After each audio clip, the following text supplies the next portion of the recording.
Welcome everyone.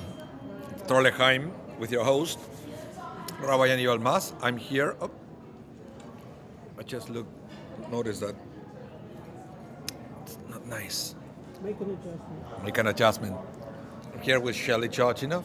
I certified this a real one. The real Shelly is here with me at the campus. Let's see who is online.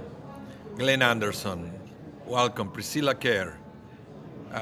The Grossmans are here, hopefully two of them. Valerie Ring and Josue Rivera. That's a name that I haven't seen in a long while. Welcome, Josue. We are going to be studying today about Parsha Tetzaveh. Lots of things going on in this Parsha. And it's interesting because even though it's from the book of Exodus, it reads like Leviticus. A lot of things about the Mishkan. Oh, yes. About the tabernacle. This is something that we are going to read also with more detail later on when we move into the book of Leviticus. And we read about everything that the priests have to do with whatever is going to be built in this parsha.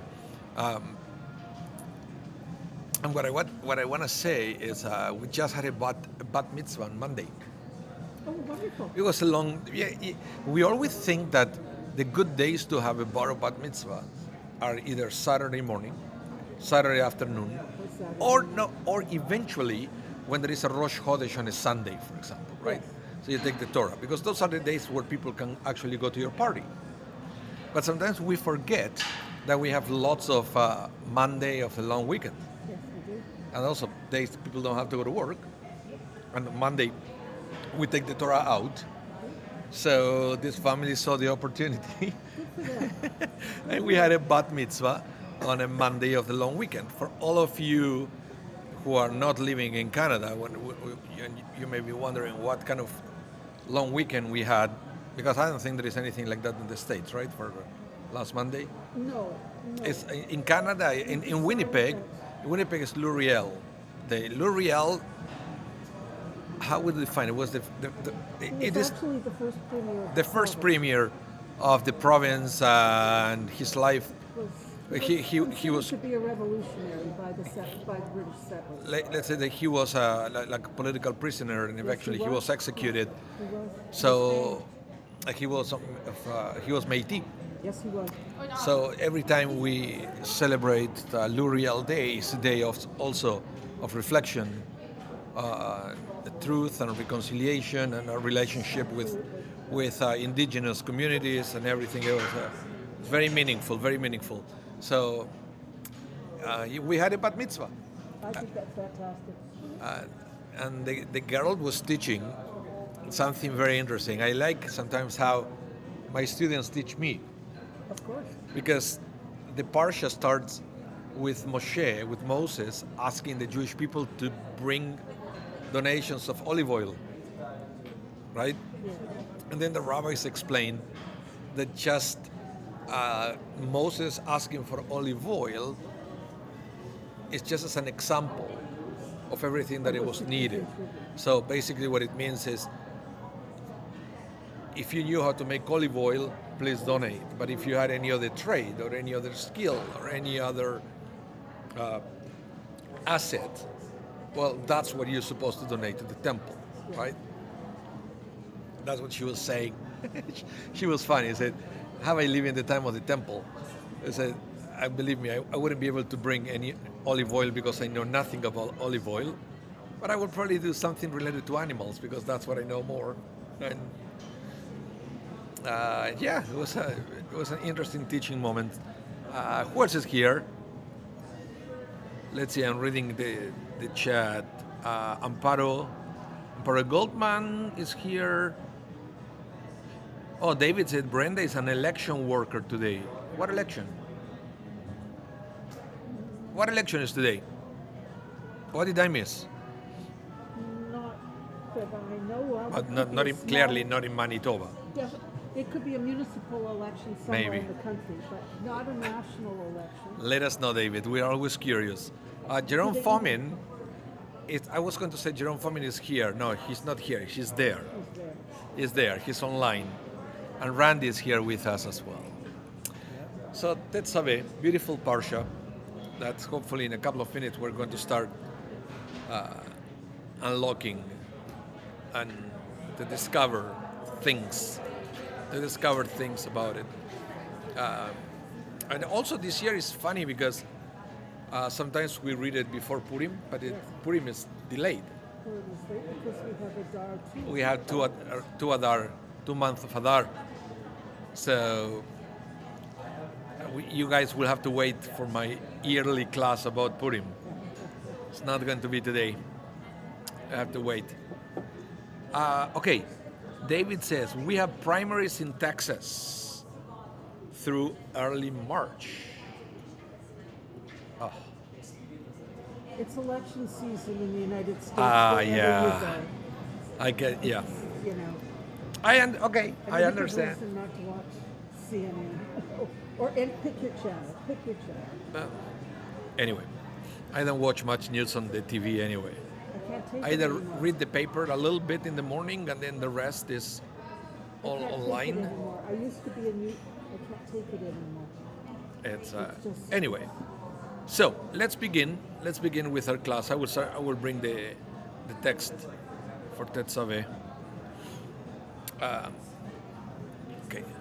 So the first thing, as I mentioned before, is the opening of the parsha with the commandment of bringing the olive oil. Okay.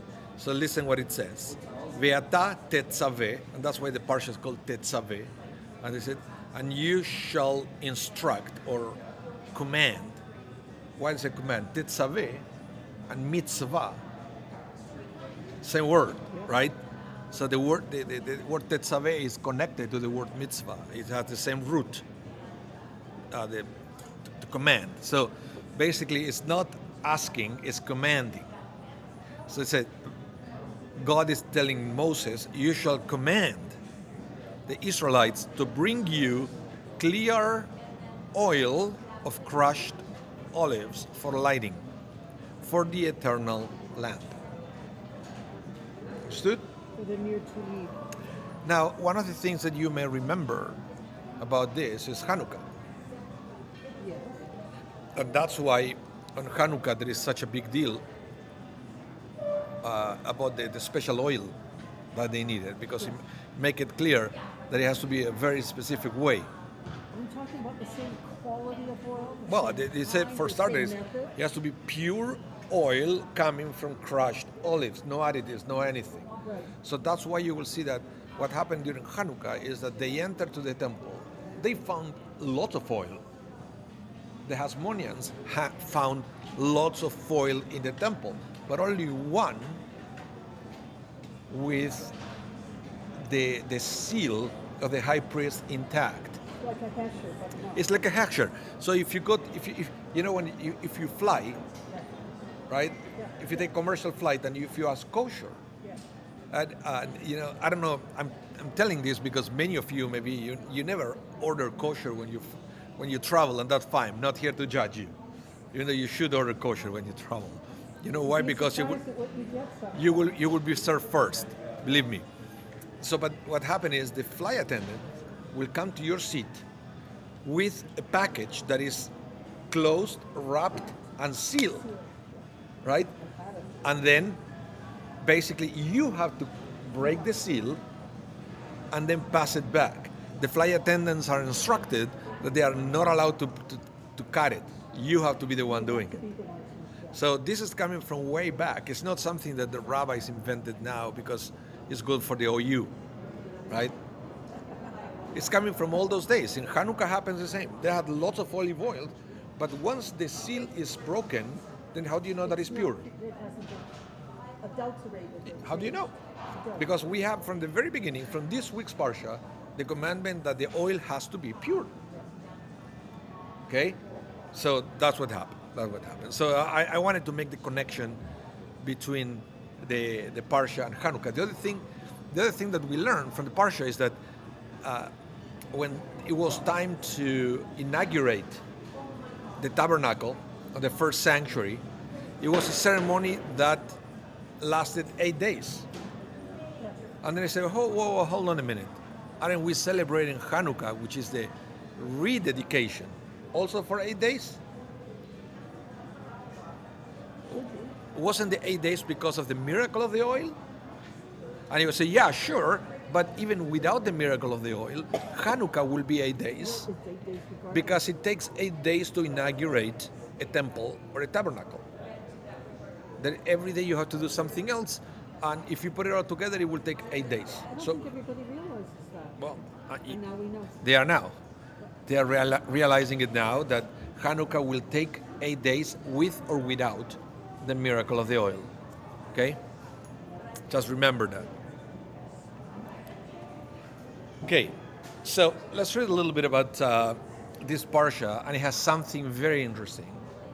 And let me bring it back. Let me bring it back. So it says, God said to Moses, right? It said, you shall further instruct the Israelite. But it says you. Who's you?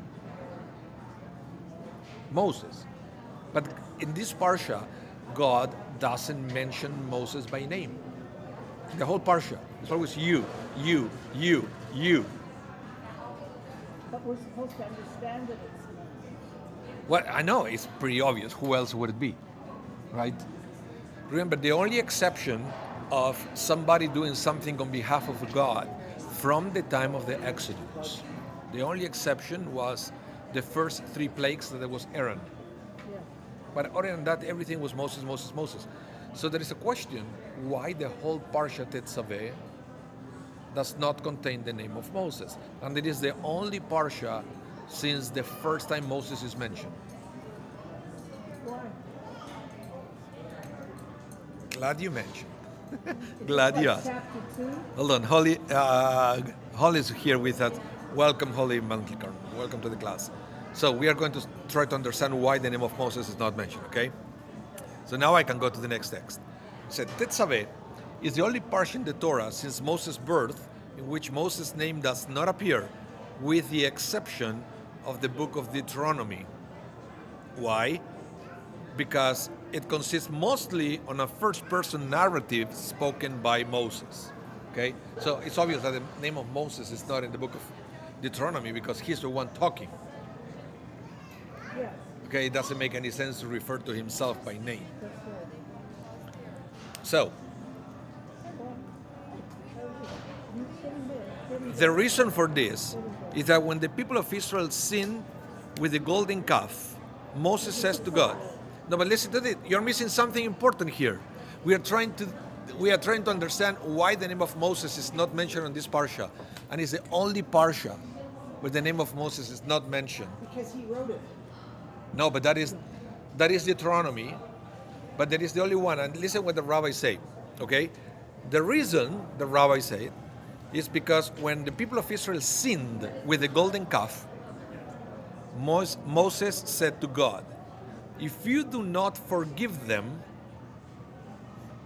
erase me from the book that you have written. If you're not going to forgive them, just, you know what, erase me God from the didn't book. Forgive them. Listen to this, because this is when it starts getting fascinating. Okay? So, this was realized, I mean, it happened, you know, the Moses' self-prophecy, erase me from the book, it happened in Parsha Tetzaveh, this week's Parsha. Okay?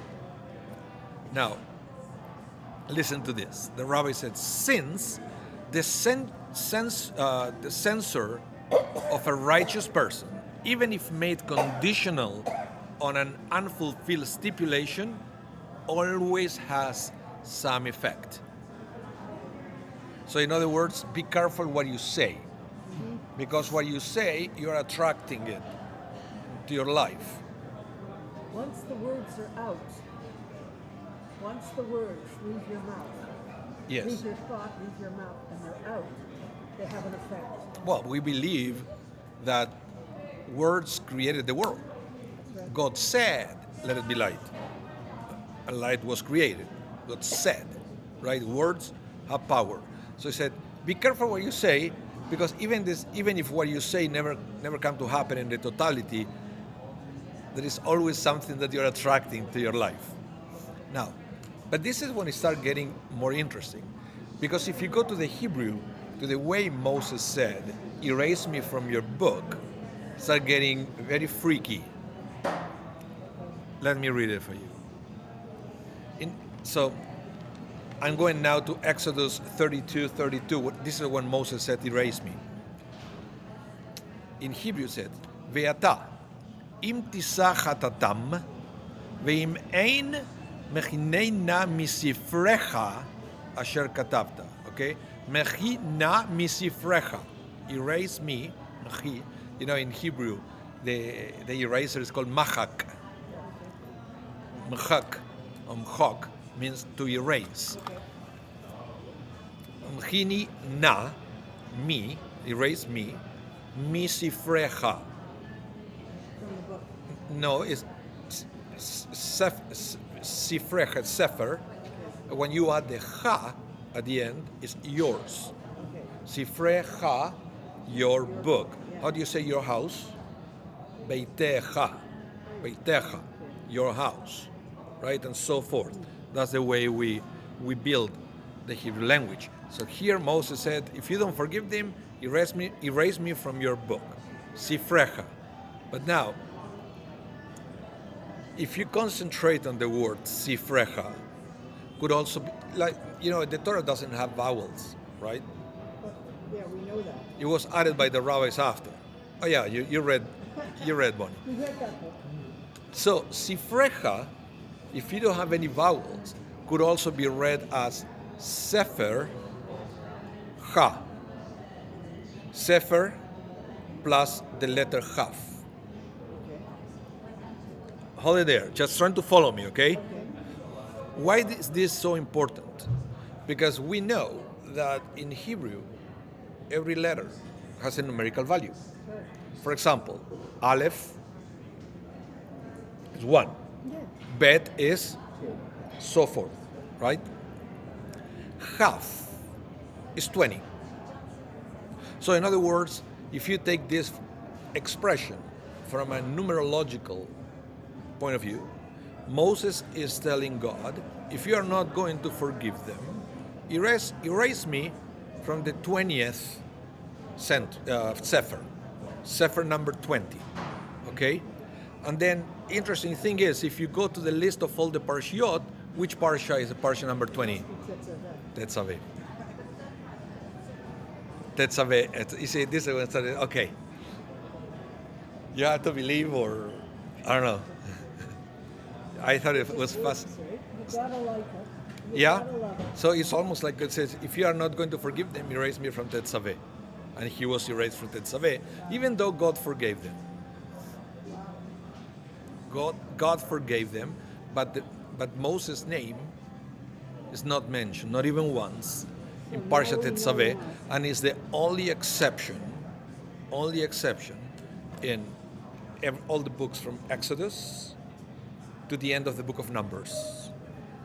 Okay? So I thought it was I love it. like something. I love it.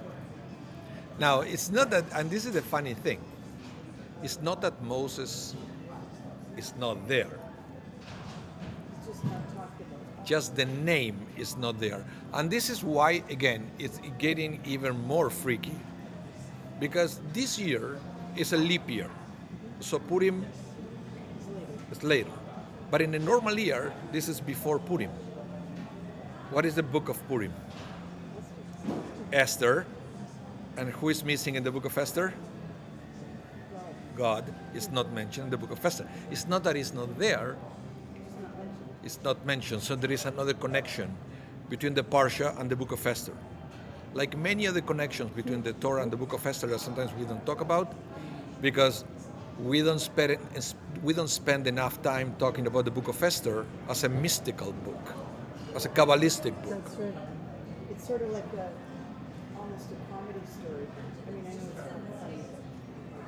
The Book of Esther, to me, is the most down to earth. No, not down to earth. Sorry. Let me rephrase. The Book of Esther is the closest thing to our existence. Because if you go, you read the Torah, all the parshiot that we are reading right now, right? The people of Israel left Egypt after 10 plagues. Then the Red Sea opened for them. We don't experience life like that. God spoke of the revelation, and everybody was able to listen to the voice of God, to the point that they said that they were able to see the voice of God, whatever that means. That's not the way we experience life. What is the way we experience life? The way we experience life is more like Esther, or like the Torah. It's more like Esther, where God is there, but it's not mentioned. It's not explicit, but it's implied, right? So that's why, to me, the Book of Esther is underrated, because we miss a huge opportunity to read a book that reflects the way we experience life. And it has so many hidden messages, the same way that basically is a hint that we should explore the hidden messages in our lives. Then you miss the point. Good triumphing over evil. At the end, nobody saw that coming, right? It looks like, all you can see at the beginning of the Book of Esther is Haman getting higher and higher and higher and higher, that it would be no way that the guy would ever be defeated. And then, basically, what God was doing is creating a world where Haman could go as high as possible to have an even bigger fall. So, Have you ever read Dr. Seuss's book, Year of the Turtle? Oh, yeah. maybe I did. Okay, well, I know you have things you have to talk about, but We are going to talk about Dr. Seuss after. By the way, I'm talking about Dr. Seuss, and you probably heard that I had one a few years ago. I had this terrible nosebleed, and I ended up going to the hospital. I went to Victoria Hospital, and the doctor who came to see me was Dr. Seuss. no way. Yes, and I was trying not to laugh because I would probably start bleeding even more. But he was Dr. Seuss, same spelling. I didn't know that there was a real doctor named. Oh yeah, I had this conversation with Bonnie Chamwan. She knows the guy. It's Well, yeah. that wasn't the author's real name. He Okay, made that up. okay, but this guy is Yeah, Dr. Seuss, Yeah, no, that was funny. and I was afraid that he would start talking in rhyme to me, and I wasn't going to be able to follow. Okay, let's continue. Let's continue with the parsha. Okay. Now, listen what the Lubavitcher Rebbe says about the fact that the name of Moses is not in this week's parsha. While Moses' name does not appear in the parsha of Tetzaveh, Moses himself is very much present. The entire parsha consists of God's words to Moses. But you see what happened is, this parsha says you. But never by the Vera Adonai el Moshe lemor. But it's just, you will skip that phrase and we say, tell the people of Israel, go and tell them, and so forth. So the entire parsha consists of God's words to Moses. Indeed, the parsha's first words is ve'ata, and you. The you being the person of Moses. Indeed, the word you connotes its subject's very self, while a person's name is a more superficial handle of his personality. That means that Moses is more present in our parsha, is present in a deeper, more essential way than any mention of his name could possibly express. Okay? We're going to talk about that in a minute because, we like using names, right? When somebody uses your name, they make you feel important. And it's something that, if you are in the hospitality business, for example, your supervisor would probably say, try to learn all the names of your customers, right? But here we are getting kind of, you see, the name is important, but it does not the essence of the person. So what the Rebbe is hinting here is the fact that the name of Moses is not used. It allows us to connect at a deeper level with the essence of Moses. This is fully in keeping with the Baal Aturim explanation, famous rabbi Baal Aturim. Because Moses was prepared to forgo mention of his name in the Torah for the sake of his people, he merited that his quintessential self, the level of self that cannot be captured by any name or designation, be eternalized by the Torah. It is this level of Moses' self that is expressed by his nameless presence in the Parsha of Tetzaveh. Now, I don't know if you remember when God reveals to Moses.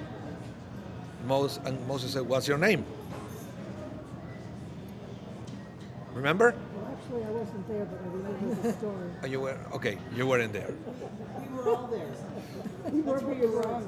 We were, but we weren't. Okay. Moses said, "What's your name?" And what is God? What is God's answer? What is it? I don't know. Why do you need to know my name? Who I am. Oh, but that's after. That's after. I said, why do you need my name? Right? Because he said, as soon as you put a name to God, you're limiting God. And that's you will see that the rabbis explain that every name we use for God represents Another aspect. Another aspect just of God. a tiny aspect. Right? When you use the word Adonai, Yud Hei Vav Hei, you're referring to the personal connection with God. When you're using the word Elohim, you're talking more about macro manager God. Well, yeah, because it's plural. But it's the word, the God in nature, right? Not a personal God. So every name of God refers to a different aspect.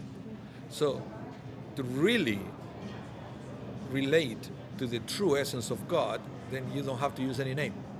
Because as soon as you use a name, you're limiting But is the it being. how you think about it, how you look at it, or with the name of God? But every person, Whatever you call him, Hashem. Hashem, but as soon as you put a label, a name, you're limiting. Well, Hashem just means the name. Huh? Hashem just means the name. So- I know. We have to, it's very difficult in this world to relate to God or to anybody without putting labels, because we need labels to imagine something. We learn by visualizing. Well, and you have to fit something new into your world as you know it. So in order to fit it in, you have to know what it's called. We don't deal in concepts anymore. We So, deal in I think it's defined aspects. I think it's fascinating how, yeah, all the thing with the names. I don't know if you realize it. Shakespeare said, "What's in a name?" It's and even when you're in a social thing, when you go to the restaurant, I said, yeah, learn all the customers' names. That name is a customer. That's all you need to know. The name as a customer. They stick your name on a piece Right? of paper. That's Because, the- and that is the difference. This is what you have to understand that is happening in life. You have to learn to distinguish between what you are and who you are. Okay? Names, titles, like your address, your insurance number, your telephone number, your zip code, whatever. That is what you are, but it's not who you are. Most people don't know who they are. They know what they are. They know their name. They know the phone number. They know the passport number. Or what your job title is. Yeah, in Hebrew it's interesting because it's ma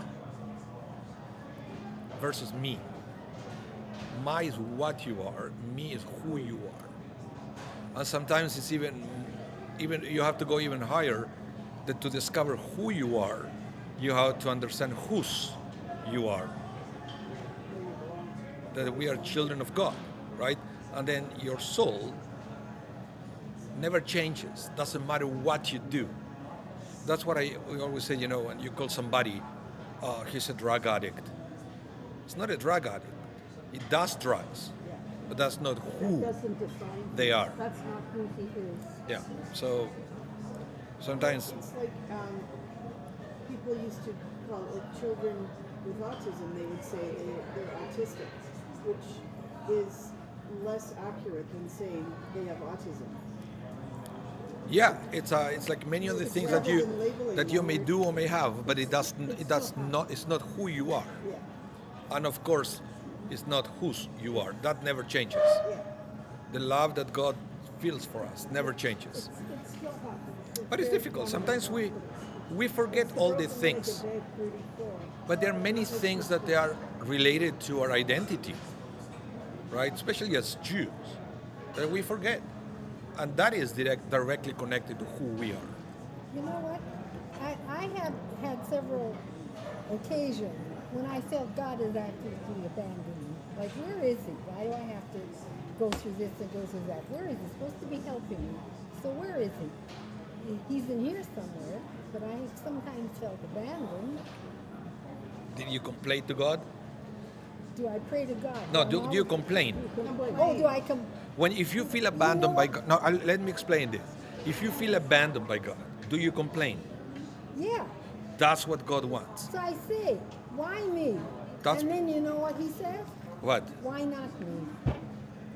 Well, you're lucky that God answered to you. But to me, what happened is, God doesn't care of us complaining.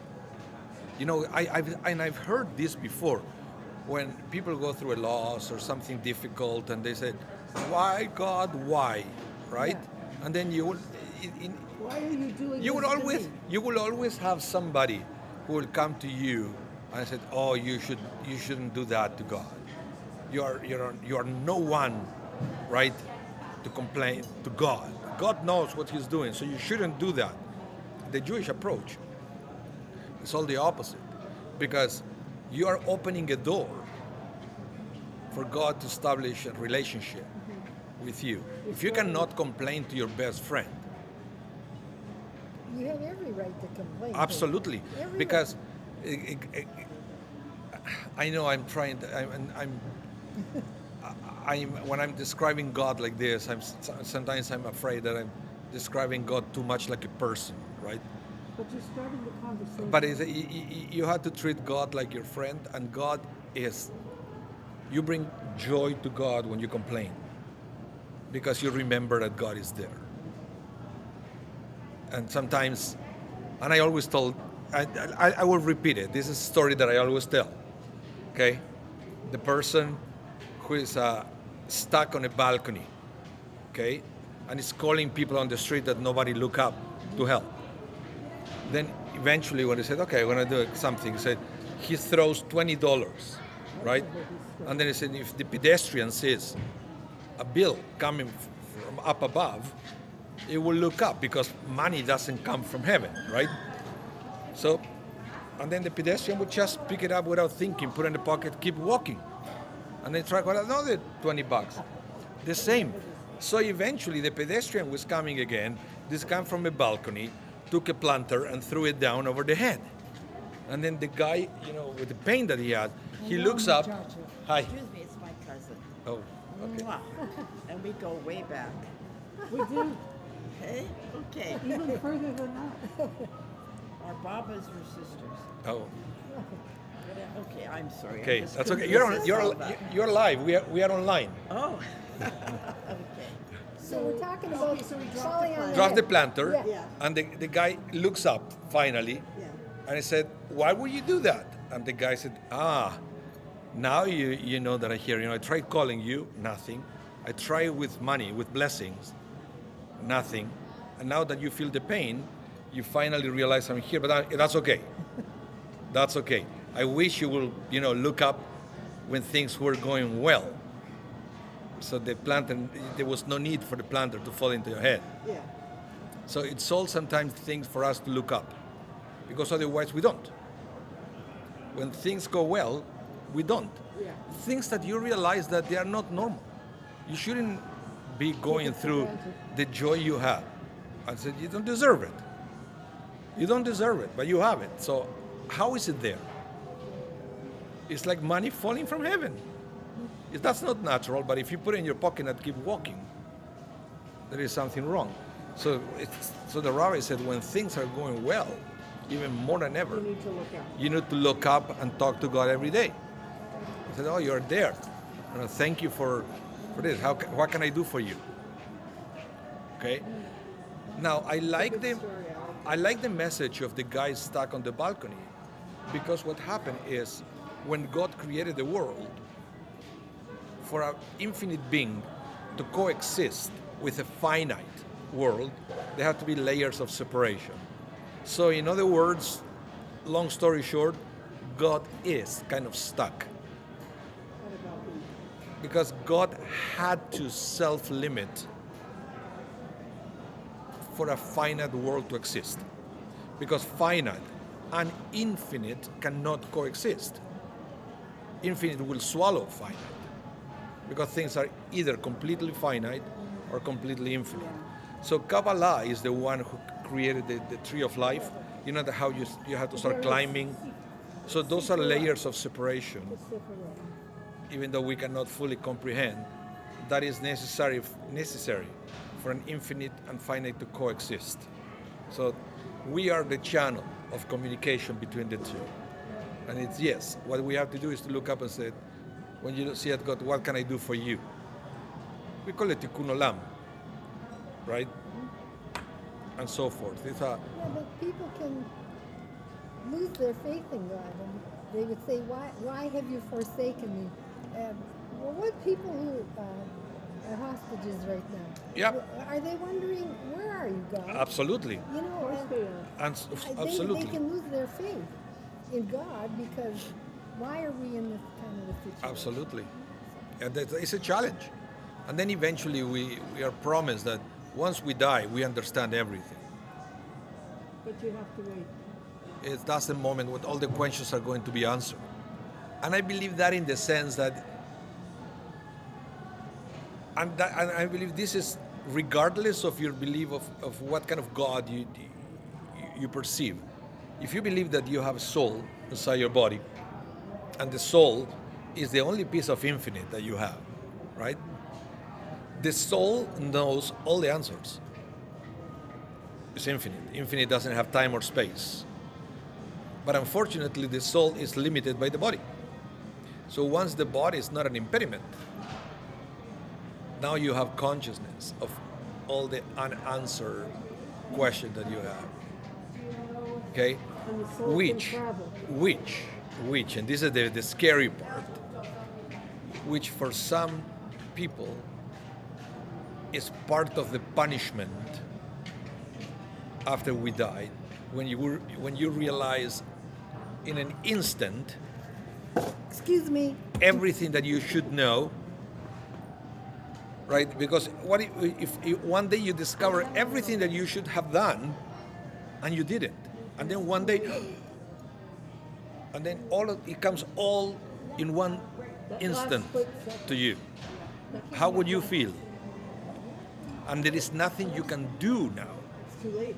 Because the difference between a soul and a body is that the body doesn't have this infinite consciousness, but the body can do. The soul has the infinite consciousness, but the soul cannot do. A soul cannot. Listen, this is practical. This is practical halakha. They need Okay, each other. practical halakha. The Tanakh says, "Lo hameitim yehallelujah." The dead cannot praise God.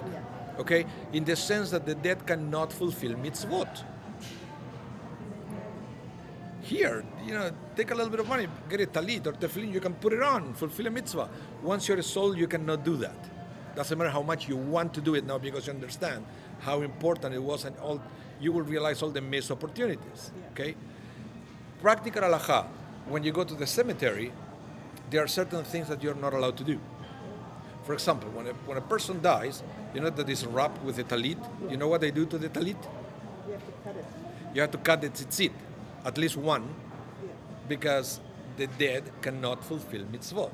So putting a complete talit is mocking the dead. Yeah. Because it's a mitzvah that They cannot fulfill. Yes. So when you go to the cemetery, there are certain things that also we don't do. We don't eat, we don't drink, we don't wear talit when we go.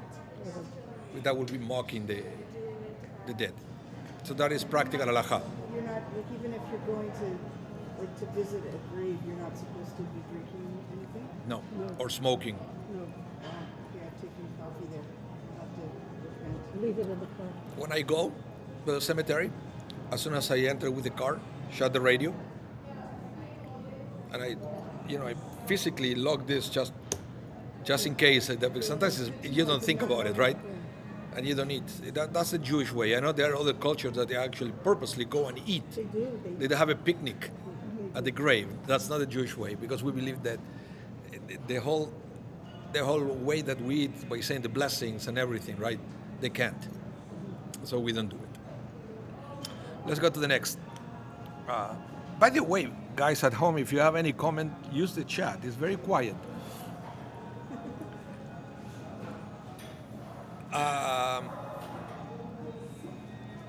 Let's continue with the next text. Okay? I will bring it back. You shall further instruct the Israelite to bring you clear oil, crushed olive for lighting, for the eternal light. Aaron and his sons shall set them up in the tent of meeting, outside the curtain which is over the ark of the covenant, to burn from evening to morning before the Lord. It shall be a dew from the Israelite for all time throughout the ages. So this is very interesting, because even though the Torah says that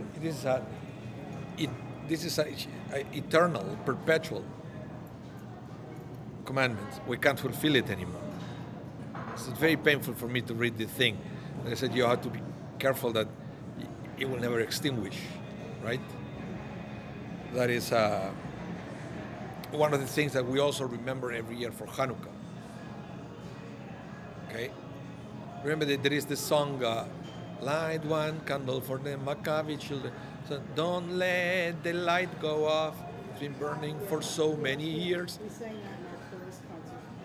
Yeah, so it's because somehow, with the fact that we don't have the temple anymore, there are a couple of things that we do have in this day. Number one, we put the lamp in the synagogues, the Ner Tamid. The Ner Tamid wasn't part of the temple. The Ner Tamid represents the menorah that we don't have anymore. And it's interesting that I think it's the symbol of the Knesset in Israel, that they have the replica of the menorah. We don't supposed to have it. We don't supposed to make replicas of the menorah It's anymore. very visible from wherever you are. Now it's very, yeah. Anyway. But so there are some very interesting symbolisms there with the menorah and the lights we have in the synagogue to somehow remember this commandment. But the other thing that we have to remember about this is the metaphor of the eternal light. Once we realize that we don't have the temple anymore, what the rabbis did is to take some of the symbols of the temple and to reimagine those symbols. We reimagined the symbols. They became metaphors for something else. And this is not something exclusively Jewish. It happens in Christianity as well, that they take some of the symbols of the temple and they became something else. Have you ever been to a church, the Roman Catholic Church? Oh, yeah. What do they have there? and the cross and the candles and the wine and the wafers and But how do you call the table in front of the priest? altar. Ah, it's the same thing. Same word. What else? What they go like this? Oh yeah, the lights, No. the incense. Incense. Where is it coming from? The temple. Of the temple. It's coming from the temple. So all the things coming from the temple. So it's different religions that they're based on the Bible. They have different ways to preserve elements that they were present at the temple. We just take them as a metaphor for something else, right? It happened in Christianity. It happens in Judaism as well. One of the most powerful metaphors that we have in the story of the temple, because you have to understand that if you take everything just as something belonging to a building, you realize why do we do it? We do it because God's need it. God needs anything. Do you really believe that God needs something? We just said that God is infinite. Nothing you do can add or subtract anything from an infinite being. So if you do it, why do you do it? Because there is a benefit for us. That's why we have mitzvot. God doesn't need our mitzvot. We need the mitzvot. It's up to us to understand why. So if the Torah said that we need to have an eternal light, why? Represent what? So that's what I wanted to read now. So let's go back to the Lubavitcher Rebbe. Okay? He will say, the verses contain a paradox. Okay? A paradox. It says, eternal light implies a state of perpetuality and changelessness. Right? It's eternal. It's forever. Never changes. But then he says you have to do it from evening to morning. Implies fluctuating conditions of lesser and greater luminance, right? Because it says it goes from evening, it's dark, to morning, light. This is what happened when you were trying not to read the Torah as a from the physical things, and you take all these little things as metaphors, then you start opening a whole new dimension on what is there for you, 21st century reader. Okay, so let's continue. It says, for such is our mission in life. Okay, so when you read this verse, you have to remember that's your mission in life, to impart the eternity and perfection of the divine to a temporal world, and to do so not by annihilating or overwhelming the world's temporality and diversity, but by illuminating its very state and condition from evening to morning with the divine light. I know, he talks too much. I would just say, remember that this is something that you have to do all the time. What is your mission? To bring the entire world from evening to morning. So when you come to the world, you have to imagine the world is darkness, and it's up to you to bring the light. So, and yeah, I like the word changelessness. Wow. Yeah, I never heard such a word before, but I guess it's a thing. Especially coming from an Orthodox rabbi, right? That is the joke. And said, how many Orthodox rabbis you need to change a light bulb? I said, none. They don't believe in change. So let's continue. They said, how many Lubavitch rabbis you need to change the light bulb? I said, none, because the light of the Rebbe is still shining. So What about Jewish mothers? how many Jewish mothers? None. Don't worry about me. I'll just sit here in the dark. Oh yeah, okay. And they said, how many Reformed rabbis you need to change a light bulb? None, because they change things whatever they want. How many conservative rabbis you need to change a light bulb? I said, we don't know. They're still talking about it in New York. Let's continue. let's talk now about the crushed olives for Did you lighting. do that? No, eh? Somebody asked you. Somebody did. She loves my. We're gonna have to go soon. Oh, We are finishing in 6 minutes. Good. we have to pick up the dog if you drink it. Okay, 6 minutes. 6 minutes. Next metaphor: crushed olive oils. So we're back to the beginning. No, olive oil. Sorry, crushed olives. Yeah. What does it mean? What is the metaphor of the crushed olives? And the Talmud says, just as the olive yields light only when it is squeezed, you can light an olive. Yes, But you can light an olive? no, when it's Squeeze, you it. get the oil, and then the oil you can light it. It's interesting. Okay? So, as a, just as olive yields light only when it's squeezed, so are man's greatest potentials realized only under the pressure of adversity. So, in other words, is when you say, people who go through adversities, they becomes the best role models. I truly wish life would be different. But if you see all these people who are on TV or they write books, right? And they write about their experience to help others, they wouldn't be able to write it or to be on that TV show They hadn't felt the pain if they had. because I said there are basically two ways where you can learn in life, and both start with M. Mistakes, you go through a mistake, you learn. Or mentors. Mentors is somebody who already went through that mistake, so you don't have to. It's teaching you. So you learn about the mistake that they made, and then you don't have to make it. So the question that you have to ask yourself in life is, what do you rather do? Do you want to go?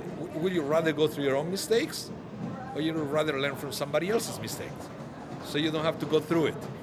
Okay. So there is a way, because you know that you have to almost identify such persons, because we learn from the metaphor of the olive oil that when somebody goes through a difficulty and they overcome it, they become a mentor. They become somebody who can illuminate, show you the way. So that's why it's so important to learn and to listen to such people. So, and if, God forbid, that's you, that you have to go through a difficulty, you become You have inspiration for somebody else. grandchildren.